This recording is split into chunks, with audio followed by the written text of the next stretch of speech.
Nusrat, Nusrat, Nusrat online हो के। अस्सलाम सर। वालेकुम अस्सलाम। कल कहाँ तक हुआ था? अस्सलाम वालेकुम सर। वालेकुम अस्सलाम। कल कहाँ तक हुआ था? ब्रीस्ट एग्जामिनेशन का सर हुआ तो कनेक्ट कर रहे थे बट हुआ नहीं कनेक्ट। चलो, बेस्ट एग्जामिनेशन में हम लोग पढ़ रहे थे कल, चूंकि बेस्ट एग्जामिनेशन लगभग शुरू ही हुआ था। बाकी दिन उससे पहले दिन हालांकि जो है यस सर, इंस्पेक्शन हुआ था। इंस्पेक्शन में सबसे पहले बताए थे कि स्टैंडिंग पोजीशन से हम इंस्पेक्ट करते हैं। स्टैंडिंग पोजीशन में एक तो डायरेक्ट सीधा स्टैंड कर देते हैं, जैसे एनाटॉमिकल पोजीशन में स्टैंड होते हैं वैसे स्टैंड कर देते हैं, और स्टैंड करने के बाद लुक देखते हैं, इंस्पेक्ट करते हैं स्पेशली इंटीरियर सरफेस। सर की आवाज बहुत स्लो आ रही है। मेरी आवाज बहुत स्लो आ रही है। शमशाद जी ठीक है ना? यहाँ तो ठीक आ रहा होता, उसके मोबाइल से कम आवाज तो आवाज ठीक है। नहीं आ रही है। आवाज कम है। आवाज कम है अभी। हेलो, हाँ अभी ठीक है? यहाँ तो आ रही है आवाज मेरे पास। नहीं सर की आवाज नहीं आ रही है। अभी ठीक है? जी अब ठीक है सर। अब ठीक है सर। ओके, चलो बात करते हैं। तो कल हम लोगों ने स्टार्ट किया था कि एग्जामिनेशन ऑफ बेस्ट में सबसे पहले जो है हम लोग इंस्पेक्ट कर रहे थे। इंस्पेक्ट करने के लिए सबसे पहले सीधा जैसे एनाटॉमिकल पोजीशन में खड़ा करते हैं तो फ्लेंजेस को नहीं उठाना है, फ्लेंजेस को, फुट को नहीं उठाना है। नॉर्मली एनाटॉमिकल पोजीशन में क्या होता है कि हम उंगली पे खड़ा कराते हैं, है ना? तो वैसे नहीं, सीधा एकदम बिल्कुल खड़ा कराते हैं और superior interior surface and lateral surface को इंस्पेक्ट करते हैं। क्योंकि इंफीरियर सरफेस हम इंस्पेक्ट नहीं कर पाते हैं मोस्ट ऑफ द केसेस में। सीधा खड़ा करने पे ये इंफीरियर सरफेस जो है हम इंस्पेक्ट नहीं कर पाते हैं, क्योंकि इंफीरियर सरफेस जो है, हाँ, अगर कोई यंग गर्ल है तो उसमें जो है हो भी सकता है कि अदरवाइज जो है फीमेल में अमूमनतः जो डाउनवर्ड हो जाता है ब्रेस्ट, इसकी वजह से नहीं चेक कर पाते इंफीरियर सरफेस। तो सुपेरियर और लेटरल सरफेस को चेक करते हैं। सुपेरियर और लेटरल सरफेस में जो है हम स्कार मार्क्स और एक्स्ट्रा नोड्यूल्स को देखते हैं। स्कार मार्क्स जो है 3 तरह के स्कार मार्क्स हो सकते हैं। एक हॉरिजेंटल पूरा जो है ब्रेस्ट पे, यूनिलेटरल हो बाइलेटरल हो, तो हॉरिजेंटल पूरा ब्रेस्ट पे स्कार मार्क्स होगा। वो स्कार अगर पूरा ब्रेस्ट पे होगा तो ये मोस्ट प्रोबेबली क्या होगा, मास्टेक्टोमी का होगा। वहीं अगर एरियोलर एरिया पे हाफ मून शेप में, एरियोलर एरिया पे हाफ मून यानी आर्च शेप में होगा, तो वो बताएगा कि इसको प्रोस्थेटिक ब्रेस्ट इम्प्लांट किया हुआ है, प्रोस्थेटिक ब्रेस्ट इम्प्लांट किया हुआ है। और वहीं अगर कहीं पे भी जनरल कहीं पे भी होगा अगर इसका, तो वो 2 चीज़ों से होगा, या तो एब्सेस रिमूवल की वजह से होगा, या कोई एडिनोमा, फाइब्रो एडिनोमा के रिमूवल की वजह से स्कार होगा। उसका कोई फिक्स नहीं है। तो ये बेसिकली 3 तरह के स्कार ब्रेस्ट सरफेस पे मिलते हैं। अब जो है इंस्पेक्शन में दूसरा क्या करेंगे कि मरीज को, यानी जो हमारे पास फीमेल है, उसको इस तरह खड़े हुए में इस तरह से हाथ उठवा देंगे। तब ब्रेस्ट जो है वो, जैसे फीमेल है तो फीमेल में जो है ब्रेस्ट क्या होता है कि थोड़ा सा डाउनवर्डेड हो जाता है, तो वो अपवार्ड एलिवेट हो जाएगा। तब फिर हम इसके इंफीरियर वाल को भी, इंफीरियर सरफेस को भी हम इंस्पेक्ट कर सकते हैं आसानी से। ये इंफीरियर सरफेस को इंस्पेक्ट करके फिर इंफीरियर सरफेस में भी हम बेसिकली स्कार और एक्स्ट्रा ग्रोथ ही देखेंगे। स्कार अगर नीचे से है, मतलब मोस्ट प्रोबेबली चांसेस है कि फाइब्रो एडिनोमा रिमूव किया गया है, फाइब्रो एडिनोमा रिमूव किया गया। वहीं अगर जो है स्कार ऑर्डर कहीं पे जो है ऐसे इरेगुलर मार्जिन में चाहे वो हॉरिजॉन्टल हो लॉन्गिट्यूडनल हो ऐसे है तो मोस्ट प्रोबेबली है कि वो ब्रेस्ट एब्सेस का हो, ब्रेस्ट एब्सेस का हो। तो ये इस तरह से स्कार होता है। इसके अलावा अगर कोई ग्रोथ है तो एक्स्ट्रा ग्रोथ जैसे लिम्फोमा हो गया या फिर जो है ये हो गया आपको ब्रेस्ट लंप हो गया, ऐसा कुछ है तो दोनों के एक तो साइज को कंपेयर करेंगे कि दोनों इक्वली साइज है या नहीं। अमूमनतः लेफ्ट साइड का ब्रेस्ट जो होता है स्लाइटली, ऐसे बहुत ज्यादा गौर करने पे पता चलता है स्लाइटली इनलार्ज होता है बनिस्बत के लेफ्ट राइट साइड के। लेफ्ट साइड का ब्रेस्ट जो है स्लाइटली इनलार्ज होता है बनिस्बत राइट साइड के। तो अगर कोई ये है ब्रेस्ट लंप है या फैब्रो एडिनोमा बहुत बड़ा है, वो ब्रेस्ट लंप या एडिनोमा में भी कार्सिनोजेनिक यानी कैंसर वाला भी हो सकता है, नियोप्लास्टिक या फिर बेनाइन भी हो सकता है। ये जरूरी नहीं है कि हर जो है ब्रेस्ट लंप या फैब्रो एडिनोमा कार्सिनोमा ही हो। तो कैसे पता करेंगे? अमूमनतः ऐसे सरफेस एरिया को देख के हम तुरंत में जज नहीं कर सकते कि इसको ब्रेस्ट लंप अगर है या फैब्रो एडिनोमा है तो ये कार्सिनोमा ही है। तो उसके लिए भी इंस्पेक्शन में हम देखते हैं अगर वो जो ये है लंप है, लंप बिल्कुल स्मूथ टाइप दिख रहा है, स्मूथ टाइप दिख रहा है, रेडिश है और या रेडिश लिए हुए है, इसके अलावा ब्राइट है, तो मोस्ट प्रोबेबली ये बेनाइन होगा, मोस्ट प्रोबेबली ये बेनाइन होगा। लेकिन अगर ये जो है आपको इरेगुलर सरफेस होगा, उसका इरेगुलर सरफेस होगा और हार्ड होगा, फिक्स होगा, तो वैसी सूरत में ये मैलिग्नेंट होगा। ठीक है, तो ये दो तरीके से हम इंस्पेक्ट करते हैं। इसके अलावा इन दो तरीके से इंस्पेक्ट करने के अलावा बात आती है कि हम और क्या इंस्पेक्ट करते हैं, और इसमें हम इंस्पेक्ट करते हैं लिम्फ नोड। दो जगह के लिम्फ नोड इंस्पेक्ट करते हैं, एक एक्सिलरी लिम्फ नोड इंस्पेक्ट करते हैं, दूसरा सुपरा क्लेविकुलर लिम्फ नोड इंस्पेक्ट करते हैं। Axillary lymph node most commonly जो इनलार्ज होता है वो सीए ब्रेस्ट में यानी कार्सिनोमा ऑफ ब्रेस्ट में इनलार्ज होता है।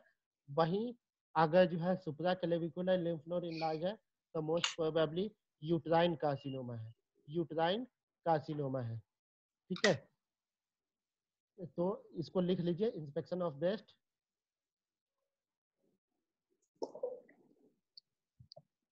इंस्पेक्शन ऑफ ब्रेस्ट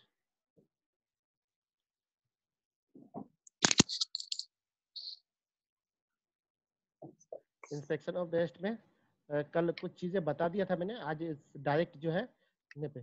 तो first stand the patient and open chest wall या ओपन ब्रेस्ट, look superior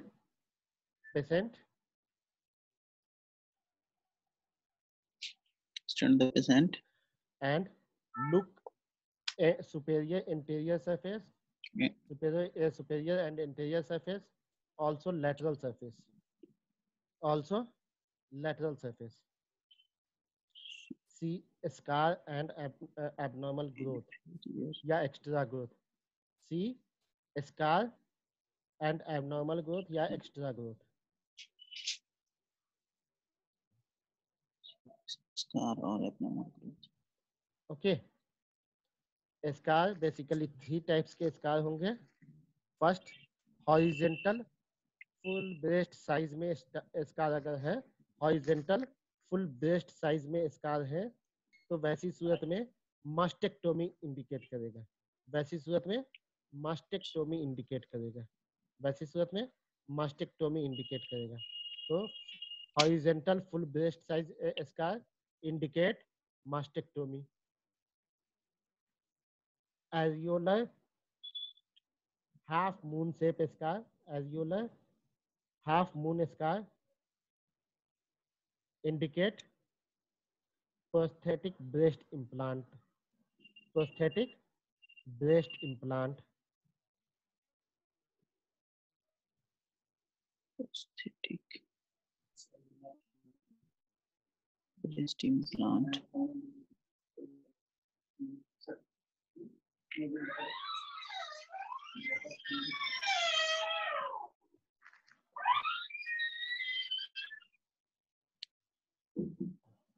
तीसरा टाइप Any- सर। हाँ, तीसरा any other type of scar, horizontal. अच्छा, any other type of scar if present, so it's indicate either breast abscess or fibroadenoma removal.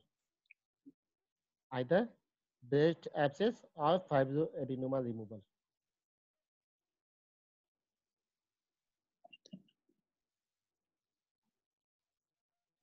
breast abscess और Or fibroadenoma removal scar.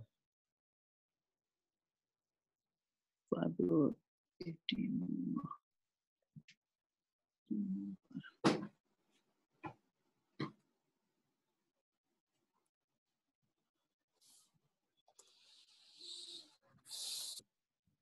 Next, extra growth.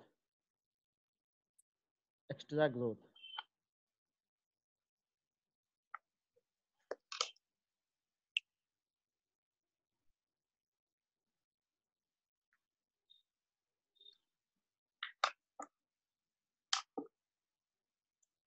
अगर extra growth होगा तो उसमें हम क्या देखेंगे?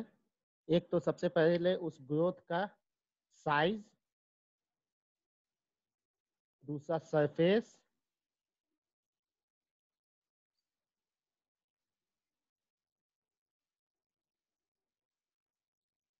तीसरा presentation, side surface. Presentation,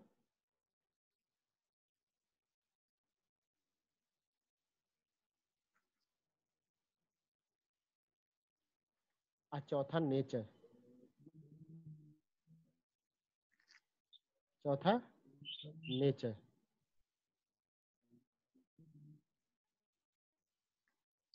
surface और नेचर अलग अलग हो गया सर। हाँ हाँ,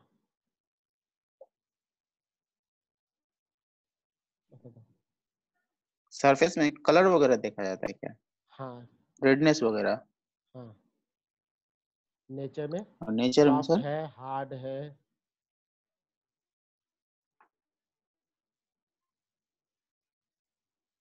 ठीक है। तो जी। इसमें इंस्पेक्शन पाल्पेशन दोनों आ जाता है, ठीक है। तो सिर्फ अगर इसमें हम इंस्पेक्शन की बात करेंगे तो इंस्पेक्शन में हम क्या देखेंगे? सबसे पहली चीज कि साइज। साइज क्या है? अमूमनतः लार्जर साइज जो है नोड्यूल्स मोर देन 5 सेंटीमीटर का अगर जो है ग्रोथ होगा तो वो अमूमनतः मैलिग्नेंट होता है। मोर देन 5 सेंटीमीटर का अगर होगा तो अमूमनतः मैलिग्नेंट होता है।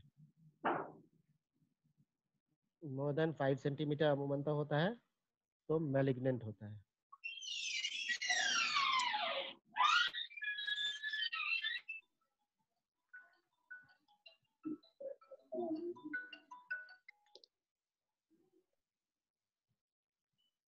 मोर देन 5 सेंटीमीटर अगर होता है तो वो मैलिग्नेंट होता है।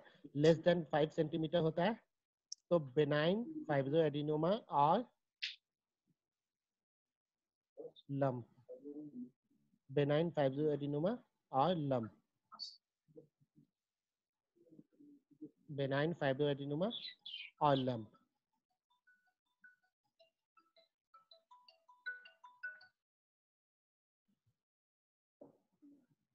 वहीं उसका प्रेजेंटेशन अगर साइनी एंड रेड रहेगा, साइनी एंड रेडिश रहेगा, साइनी एंड रेडिश रहेगा, स्मूथ रहेगा, साइनी रेडिश एंड स्मूथ रहेगा,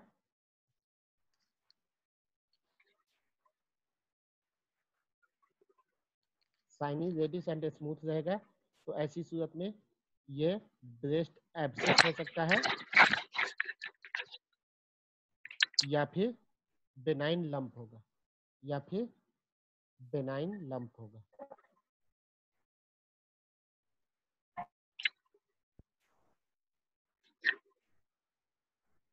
वहीं इसका प्रेजेंटेशन अगर इरेगुलर होगा,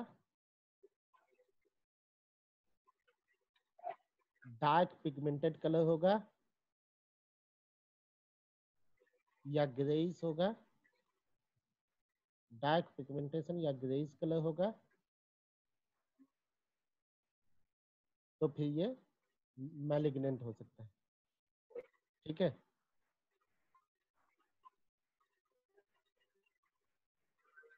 सेकंड में आ जाओ, इंस्पेक्शन ऑफ ब्रेस्ट सेकंड में। Ask to patient elevate her hand, ask to patient elevate her hand like this. खड़े हुए में ही उसको हाथ इस तरह से उठाना है। हाथ इस तरह से उठाने के उठाने से दो चीजें देखते हैं। पहली चीज, इंफीरियर सरफेस ऑफ ब्रेस्ट। दूसरी चीज, एक्सिलरी लिम्फ नोड। पहली चीज inferior surface of breast and दूसरी चीज axillary lymph node. Inferior surface of breast में फिर वापस से वही चीजें देखेंगे, स्कार या फिर एबनॉर्मल ग्रोथ। और कॉज फिर वैसे ही हो जाएगा, स्कार या एबनॉर्मल ग्रोथ। और कॉज फिर उसी के अकॉर्डिंगली हो जाएगा। एक आदमी स्क्रीनशॉट ले लीजिए तो।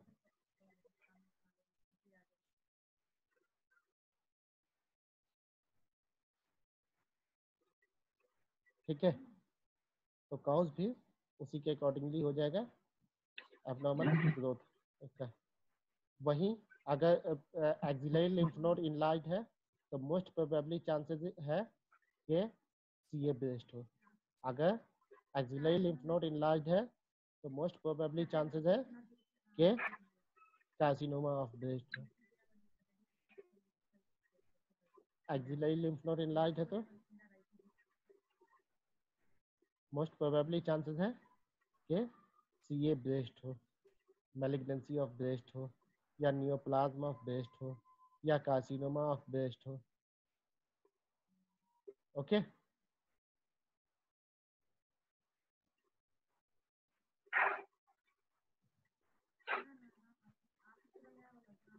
ठीक है। थर्ड में अगर बात करेंगे तो आप मरीज को क्या करेंगे, हम के वेस्ट पे उसके हाथ रख के खड़ा करवाएंगे। वेस्ट पे हाथ रख के खड़ा करवाएंगे, इस तरह से वेस्ट पे इस तरह से हाथ रख के खड़ा करवाएंगे। इससे क्या होगा कि स्पेशली मीडियल सरफेस जो है बाइफर्केट हो जाएगा। बाद औकात क्या होता है कि बहुत ओबेज लेडी होती है, बहुत ओबेज लेडी, या फिर जो है ह्यूज साइज ऑफ ब्रेस्ट, जिसमें कुछ लेडी में ऐसा होता है कि बहुत ह्यूज साइज ऑफ ब्रेस्ट होता है, तो दोनों ब्रेस्ट आपस में क्लेवेज जो है इस तरह से ये हो जाता है कि दोनों ब्रेस्ट का जो मीडियल सरफेस होता है वो कवर हो जाता है। तो जब इस तरह से करते हैं, इस तरह से ब्रेस्ट पे हाथ रख के खड़ा करते हैं, ऐसे बताता हूँ, इस तरह से अगर खड़ा करते हैं पूरा, तो वैसी सूरत में मीडियल सरफेस जो है हमारा दोनों ब्रेस्ट का क्लियर एग्जामिन हो जाता है। लेकिन ये उसी के लिए है जब बहुत ह्यूज साइज ऑफ ब्रेस्ट हो, बहुत ह्यूज साइज ऑफ ब्रेस्ट हो, या फिर जो है आपको बहुत ओबेज लेडी हो, तो उस सूरत में ही इसकी जरूरत पड़ती है, अदरवाइज इस पोजीशन की जरूरत नहीं पड़ती है। ठीक है, तो keep her hand on her breast to examine medial surface of breast.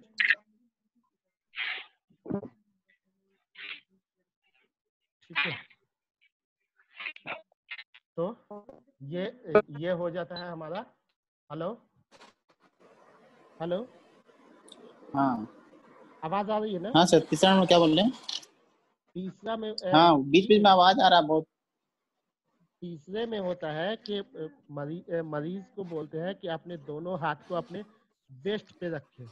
Waste पे रखने की वजह से क्या होता है, जिन लेडी का बहुत हेवी साइज ऑफ ब्रेस्ट होता है, बहुत ह्यूज साइज ऑफ ब्रेस्ट होता है, तो उसके का क्लेवेज डिफरेंस जो होता है वो काफी मर्ज कर जाता है, दोनों ब्रेस्ट आपस में सटे रहते हैं। तो वैसी सूरत में क्या होगा कि जब वेस्ट पे हाथ रखेंगे, तो वेस्ट पे हाथ रखने की वजह से जो है क्या होता है कि आपको दोनों ब्रेस्ट बाइफर्केट इजीली हो जाएंगे और मीडियल सरफेस दिखेंगे अच्छे से। और उसमें भी फिर वही चीजें हमको देखना है,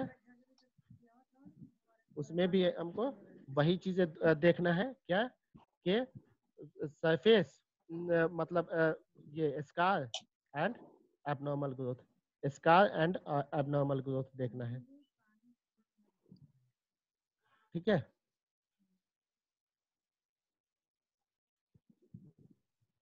अब बात करते हैं पाल्पेशन की। पाल्पेशन के लिए दो टेक्निक है, पाल्पेशन के लिए दो टेक्निक है।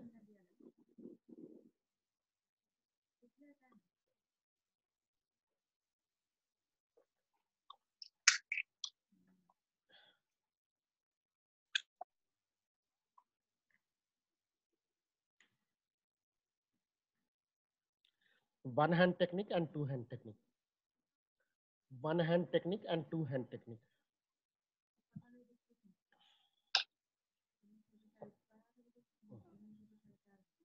वन हैंड टेक्निक में क्या होता है, मरीज को सीधा हम खड़ा रखते हैं, मरीज के को सीधा खड़ा रख के हम एक हाथ अपना जो है वो उसके शोल्डर पे रखते हैं, एक हाथ अपना उसके इस तरह से शोल्डर पे रखते हैं और दूसरे हाथ से हम एग्जामिन करते हैं।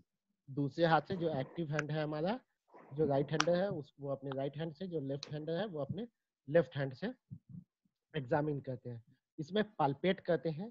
पाल्पेट क्या चीजें करेंगे, basically abnormal growth, basically abnormal growth, किसी साइड में कोई एबनॉर्मल ग्रोथ है तो उसको पाल्पेट करेंगे कि उसका ये कैसा है, वो नेचर कैसा है, उसकी मार्जिन कैसी है, मार्जिन उसकी जो है, जो साइड है, एज है उसका, वो स्मूथ एज है या फिर इरेगुलर एज है, स्मूथ एज है पूरा या फिर इरेगुलर एज है, स्मूथ एज है या फिर इरेगुलर एज है।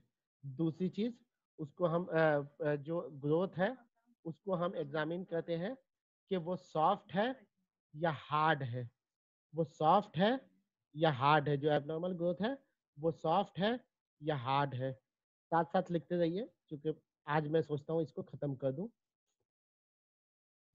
तो ये वन हैंड टेक्निक में भी इसी तरह से है और टू हैंड टेक्निक में भी, टू हैंड टेक्निक में ज्यादातर टाइम क्या करते हैं, मरीज को लेटा करके, मरीज को सुपाइन पोजीशन में लेटा देते हैं, मरीज को सुपाइन पोजीशन में लेटाते हैं। Keep patient on supine position, use both hand to palpate extra growth, to palpate extra growth।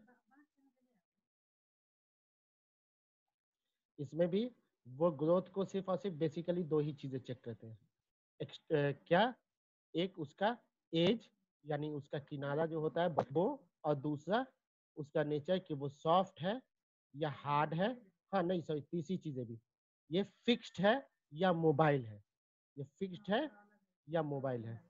तो वन हैंड टेक्निक हो या टू हैंड टेक्निक हो, इसमें ये तीन चीजें ये कहते हैं, edge, nature and fixation, edge, nature and fixation. लिख लो, पाल्पेशन में तीन चीजें चेक करते हैं, एज, नेचर एंड फिक्सेशन।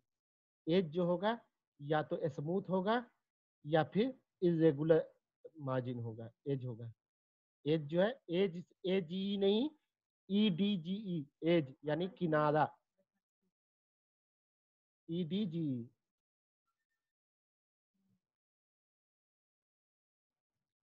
ठीक है, तो वो इरेगुलर होगा या स्मूथ होगा, स्मूथ होगा तो बिल्कुल जो है स्मूथ होगा, और नहीं तो इरेगुलर होगा। अगर स्मूथ है तो ये बेनाइन ग्रोथ है, स्मूथ है तो ये बेनाइन ग्रोथ है, अगर इरेगुलर है तो फिर ये मैलिग्नेंट ग्रोथ है, अगर इरेगुलर है तो फिर ये मैलिग्नेंट ग्रोथ है। ओके, उसी तरह अगर ये जो है आपको सॉफ्ट है तो ये बेनाइन ग्रोथ होगा या फिर एब्सेस होगा, सॉफ्ट है तो बेनाइन ग्रोथ होगा या एब्सेस होगा। वहीं अगर ये हार्ड है तो मोस्ट प्रोबेबली फाइब्रोएडिनोमा या मैलिग्नेंट बेनाइन और मैलिग्नेंट फाइब्रोएडिनोमा होगा। बेनाइन और मैलिग्नेंट फाइब्रोएडिनोमा होगा। बेनाइन और मैलिग्नेंट फाइब्रोएडिनोमा होगा।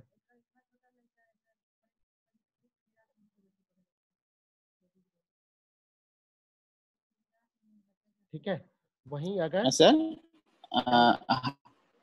सर एक नेचर जब हार्ड होगा तो मैलिग्नेंट भी हो सकता है और बेनाइन भी हो सकता है। हाँ, फाइब्रोएडिनोमा बेनाइन ट्यूमर, लेकिन लंप वाला नहीं होगा।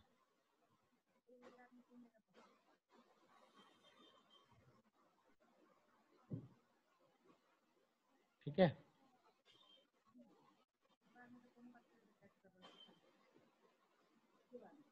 उसके बाद ये नेचर इसका हो गया। इसके बाद एक और क्या बचा? एज हो गया, नेचर हो गया,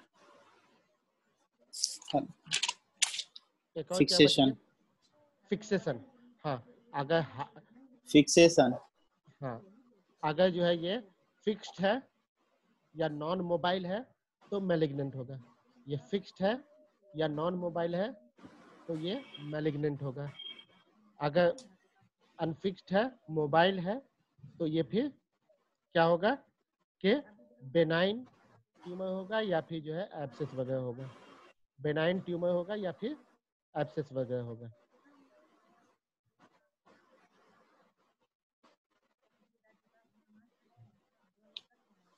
ओके जी, ठीक है, तो ये बेसिकली हमारा ब्रेस्ट एब्सेस का ब्रेस्ट का एग्जामिनेशन है। इस तरह से हम लोग ब्रेस्ट को एग्जामिन करते हैं। अब बताओ, एग्जामिनेशन ऑफ ब्रेस्ट में कोई कंफ्यूजन है? क्योंकि फिर जो है दूसरा एग्जामिनेशन शुरू करने के लिए 3 मिनट में फिर कुछ 2.5 मिनट 3 मिनट बचा हुआ है, इसमें कुछ होगा नहीं। तो अगर कोई क्वेश्चन है तो बता दो।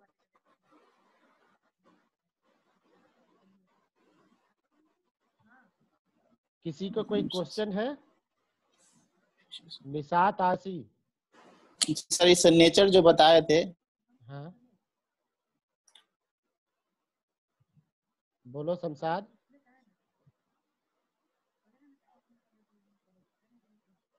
हाँ सर नेचर जो बताए हैं, सॉफ्ट जब होगा तो बेनाइन हो सकता है या फिर एब्सेस हो सकता है। हाँ, और जब हार्ड होगा तो वो बेनाइन भी हो सकता है और मैलिग्नेंट भी हो बेनाइन सकता और है। मैलिग्नेंट दोनों होगा। अब उसमें ये है कि बेनाइन वाला में फाइब्रोएडिनोमा होगा, सिर्फ लंप उम्प नहीं होगा, सिर्फ फाइब्रोएडिनोमा होगा।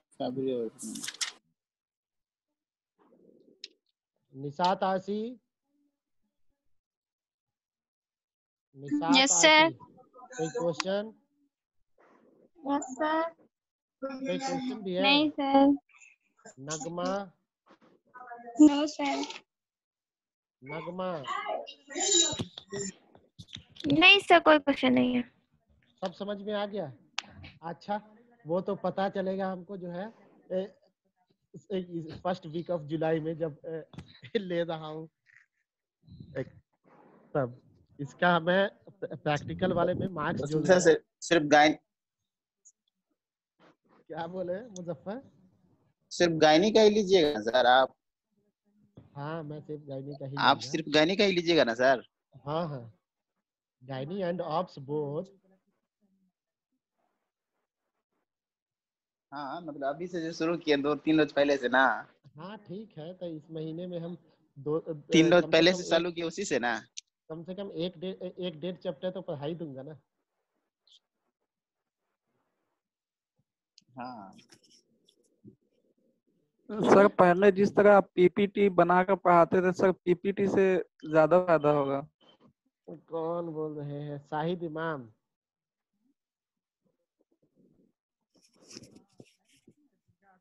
अरे यार, पीपीटी बनाने के लिए उतना टाइम होना चाहिए। अब वो टाइम ही तो बहुत कंजेशन है। अब वो अमूमन जो नेट पे अवेलेबल पीपीटी है वो मेरे हिसाब से बहुत अल्टर्ड होता है। उससे तुम लोग कुछ समझ नहीं पाओगे, क्योंकि मैं चाहता हूँ कि डिटेल